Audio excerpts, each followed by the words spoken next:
don't get me like that. Today we won't be reviewing the way if he was with beer. Kill him. So, the Werewolf of Fever Swamp. I don't know why I haven't like that. But, I guess I should explain to you why it's so dark on the room right now. Most of the windows are covered up because I'm a psychopath. That's just Goosebumps covering that window.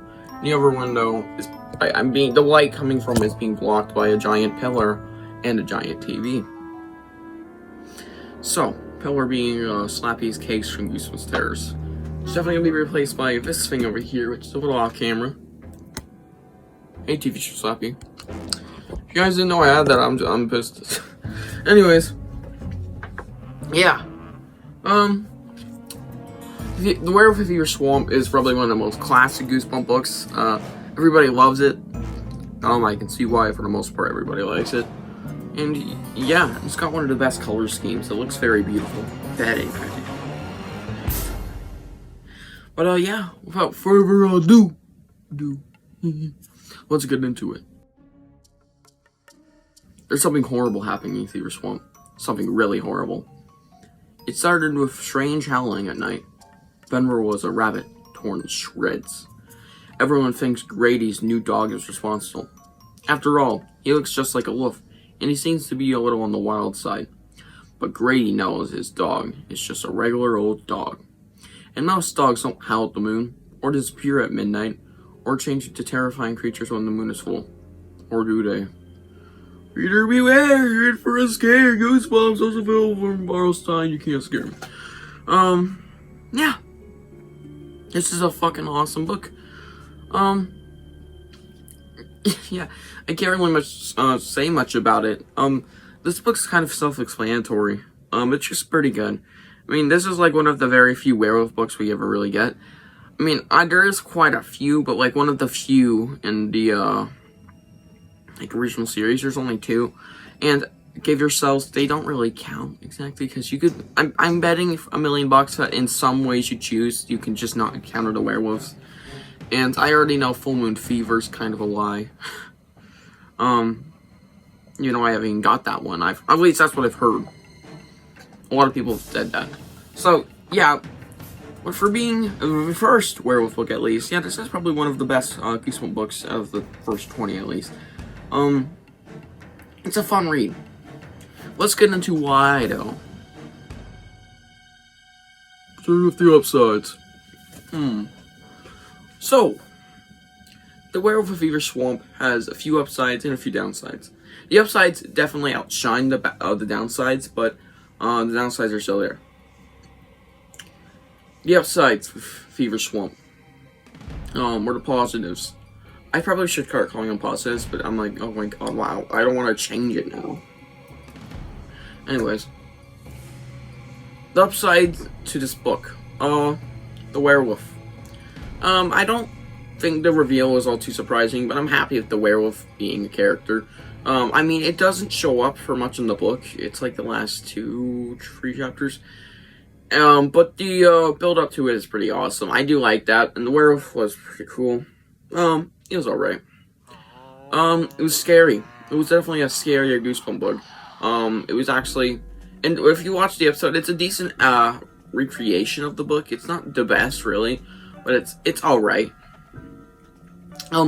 It kind of gives me the same vibe. It's super creepy. The story itself is terrifying. I mean, would you get Goosebumps now? No. If you were in the shoes of like a 7-year-old kid, yeah, definitely. I mean, I had nightmares reading Night of the Living Dummy too. And, fuck it, even Zombie Halloween, I read that when I was like 8, and I had nightmares. Genuine nightmares.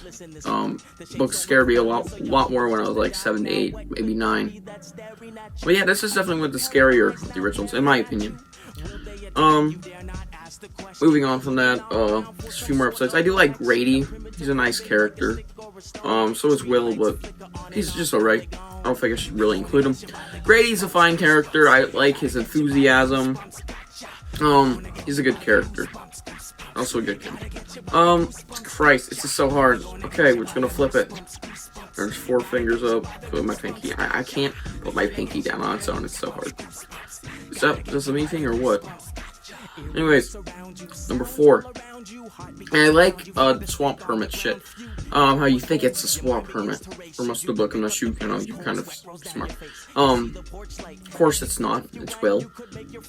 Yeah, it's a fun time of the swamp with the swamp hermit. Whenever he's in the book involved, it's really fun. I like the swamp hermit. And I think we have one more upside. What could that be? The swamp setting. The swamp setting for the book does a lot. It's creepy, it's eerie, and I'm already afraid of swamps. I don't like the idea of a swamp because you know what the fuck is in those things, right? Gators. There's fucking gators. Fucking nasty fucking diseases could come out of there. God, it's disgusting mud. Whatever the hell kills Will and shit. Bullshit. Of course, psychopaths and werewolves in this book. Semi-psychopaths with the hermit. But yeah. A swamp setting is a lot. Now, those are the 5 upsides I have with this book.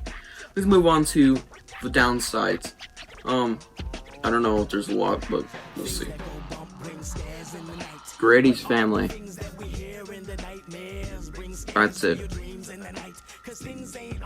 So, yeah, I think I should have been a little more exaggerated on it. Grady's family, I just like the scientist part of it. That's it, it's just kind of boring. Bland characters, didn't like them at all.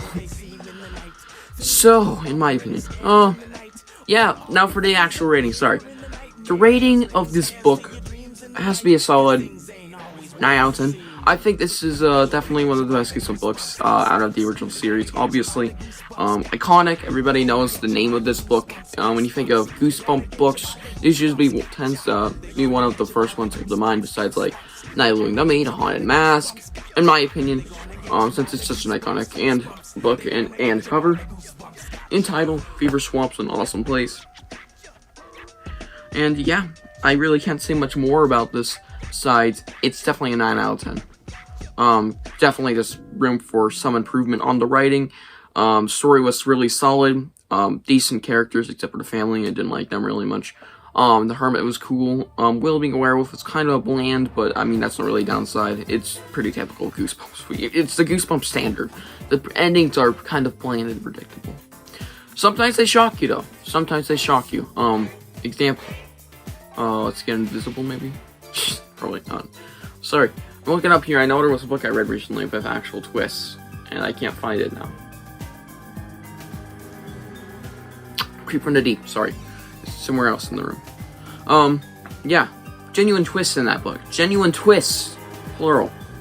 Really like that one. Review coming for that eventually. I've been reading a lot of these ones lately. I read like 1 book a week. Used to. But yeah. Good book. 8 out of 10. Sorry, this went on for a little too long.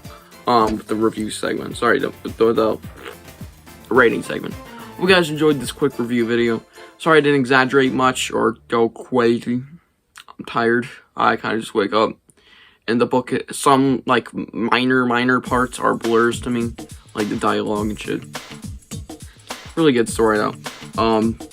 Decent fun book. And yeah, very fun. Decent fun, very fun.